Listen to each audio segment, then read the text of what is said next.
All right, so this video is for those of you who are at home and don't have tempera paint.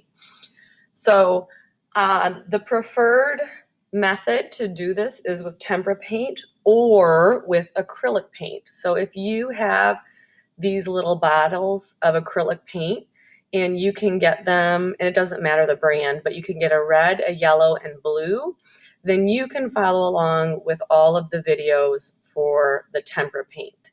The only difference is, if you didn't already know, is that acrylic paint is permanent. So once it dries, it forms like a plastic layer and you can't re-wet it. But for our purposes, if you have acrylic paint at home, I would prefer you use that. So what other options do you have? And I'm going to kind of go in order of the preferred methods. The preferred method, if you don't have tempera paint, is a watercolor set. And your watercolor set, you would want to make sure you have red, yellow, and blue. The color looks a little bit different on screen, but I have those three primary colors. If you don't have a watercolor set, you can really do this with a set of oil pastels. Again, red, yellow, blue, black, and white. Those are going to be essential. And then the last way you could do this is with colored pencils. Again, I need red, yellow, blue, black. You actually don't need white, and I can show you how to do it if you don't have white. If you do have white, great.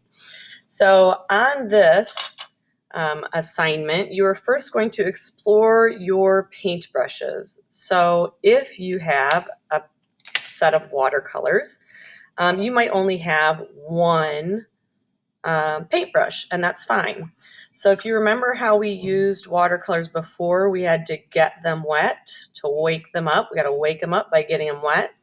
And again, the whole point of this color wheel is actually to learn about color mixing. So even though you might have orange, yellow, green, and violet in your set, I would challenge you to do this just with red, yellow, and blue. So when we explore our paint brushes, what we're going to do is we're going to kind of just see what they will do. You can press down more and then lighter. You can do dots. You can twirl your brushes. So I want these to be very closely spaced experiments with your paintbrush. And if you have different paintbrushes, then you could really kind of see how different paintbrushes are going to give different types of lines or marks. So what if you don't have paint? That's fine. If you're going to use oil pastel, basically you are seeing all the different types of lines that you can make with an oil pastel. Again, closely filling and spacing all of those. So you're not really switching colors, you're just filling this area with a variety of marks with whatever tool you're using. If you're using a color pencil, you can try what is it on the side. So again, whichever media you choose, you're going to use the same thing for this whole worksheet. I'm just showing you the different options. So fill that whole area with different marks with whatever media you're using. And this is just an area on your sketchbook page. If you can print out this worksheet, that's awesome. So the next thing you're going to do is you're going to have to draw a color wheel. And it doesn't have to be a perfect circle and perfectly spaced slices, but this is kind of what we're going for. I'm going to show you how I would do this in my sketchbook, just starting from scratch. The first thing I would do is I would look around my house to see if I just have something round that I could trace. That would probably be the easiest. You're going to want to look for something that is about, I would say, 8 inches. I have this palette here. A plate might work. So I am going to draw around that. just using a regular pencil. I have a color pencil right here. The next thing is I have to divide this into 12. So this is a 12-step color wheel. So that's tricky. You could use a protractor. Some people have protractors at home. I kind of have this fancy ruler that shows all the different degrees. You could do that. I'm going to go ahead and just do it with a regular ruler. So the first thing I'm going to do is I'm going to divide this in half up and down. And then I'm going to find the middle. So that's 3.5. And I'm going to divide it side to side. So I have 4 slices in this pie. I need 12. So that means I am going to divide each one of these into 3 slices. So I am going to kind of just estimate to try to divide that outer line into 3. Once I am about there, I'm going to take that, go through the center and all the way across, through the center, all the way across. So I have 1, 2, 3, 4, 5, 6, 7, 8. So I'm going to do the same thing over here. I'm going to find about 3 equal, and I just make a mark. I kind of estimating. Again, I'm going to go through the middle and then through the middle. So I have a 12-step color wheel. I have 12 slices. I'm going to label these in color order, rainbow order. So when we do a 12-step color wheel, we're going to start with, I like to start with the primary colors, yellow, and then red and blue. So I've got to figure out exactly how many spaces apart that is. So yellow, 2, 3, 4. So would this be red? Yellow. I'm actually just going to label it yellow, orange, orange, red, orange, and red. There it is. So primary, primary. This is my secondary color, orange. And these hyphenated names, they're called intermediate or tertiary. Primary, secondary, tertiary. So I'm going to continue to go around. Red, violet,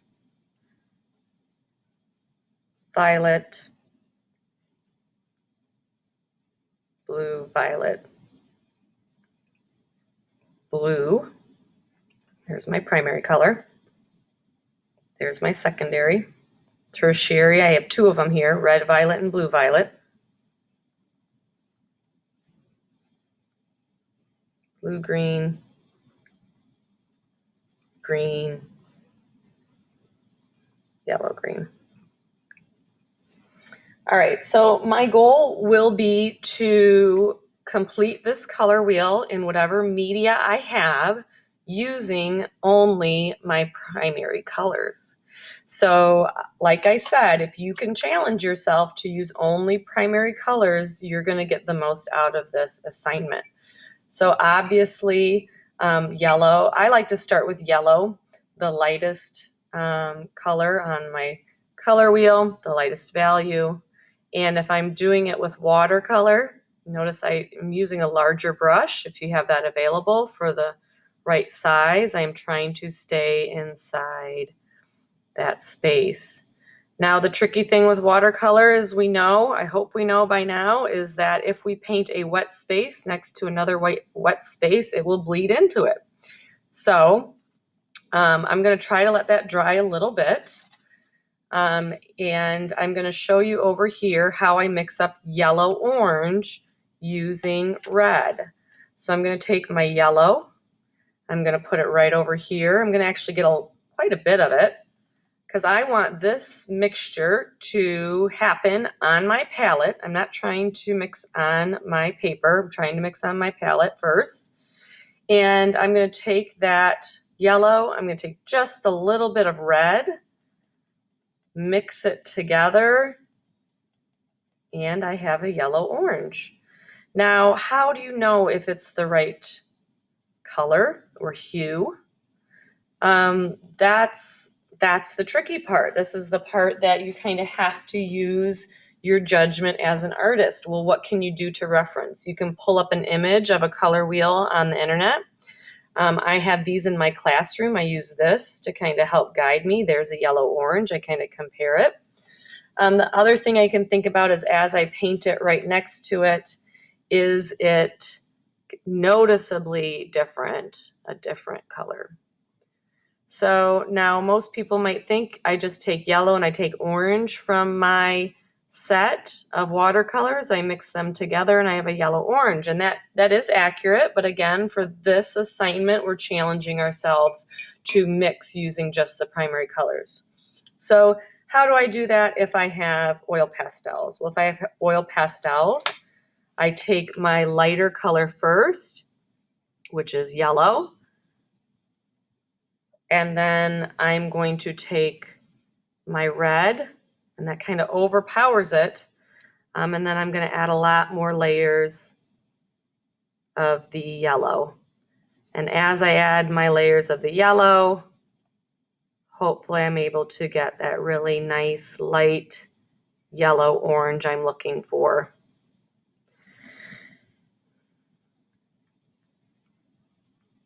So whatever media you have at home and can use for this, you're just going to use that media for these. There's going to be 2 worksheets.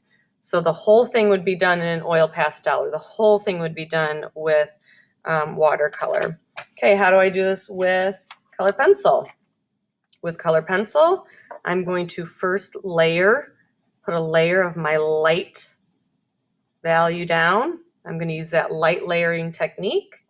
I'm going to put a really light layer of the red, and then I'm going to go back and try to blend that and make it a whole new color.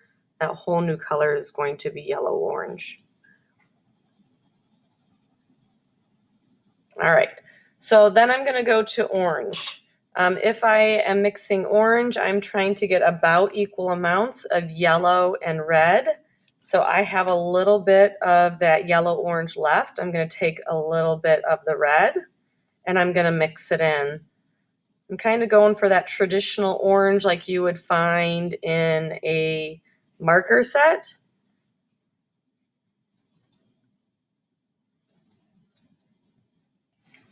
And then I'm going to paint that in. Again, I'm going to wait for it to dry so it doesn't bleed into the next one. You're going to notice this mixture with my set of Praying. That orange is not really as vibrant as what I get when I just use it, the pre-mixed one. And that's okay. I want you to see what you can do with just those 3 primary colors. So you're going to continue to move around here. Once you get to red, you go ahead and just use red alone, like just the watercolor or just the oil pastel. You are going to mix together red and blue to get red violet, violet, and blue violet. So it's just changing the amount of those 2 primary colors to get those different colors there or hues. Then I'm going to get to blue. Obviously, I'm going to paint just blue by itself in the blue. Then I'm going to add some yellow to it. And when I add a little bit of yellow to that blue, I should be getting a nice blue-green. Then I'm going to add more yellow and paint my green and then my yellow-green. So whatever media you have at home, try your best to just use the 3 primary colors, mix all of the colors, make sure they're in order, and don't forget to do up at the top kind of an experiment with your media. So that is your first worksheet with color mixing.